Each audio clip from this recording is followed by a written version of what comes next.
এই যে দেখছেন আমরা হচ্ছে সূর্যমুখীর জমিতে রয়েছি। সূর্যমুখী কিন্তু আমাদের একটা তেল জাতীয় ফসল। আর আমাদের সূর্যমুখীর মধ্যে কিন্তু আমাদের প্রতিটা ফসলে কিন্তু একটা সেচ দিতে হয়। আর সূর্যমুখীর জমিতেও সেচ একটি গুরুত্বপূর্ণ। আর আমাদের সূর্যমুখীর জমিতে আমরা কখন সেচ দিব? যখন আমাদের প্রথমত বীজ যখন আমরা বপন করি, বপনের 30 দিন বা 1 মাসের মাথায় যখন দেখা যায় ফুল আসার আগে আমরা প্রথম সেচটা তখন দিব। আর দ্বিতীয় সেচটা দিব বীজ বপনের 50 দিন পর, যখন আমাদের এই যে স্তবকটা তখন হচ্ছে গঠন হয়, পুষ্পস্তবক গঠনের সময় তখন আমরা হচ্ছে দ্বিতীয় সেচ দিব।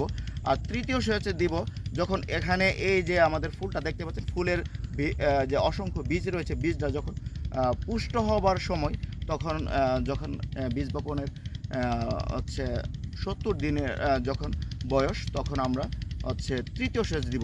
এভাবে যদি আমরা এই সূর্যমুখীর জমিতে সেচ দেই আর আগাছা যদি একদম পরিষ্কার রাখি, তাহলে কিন্তু আমাদের সূর্যমুখীর বাম্পার ফলন হবে বলে আমরা আশাবাদী।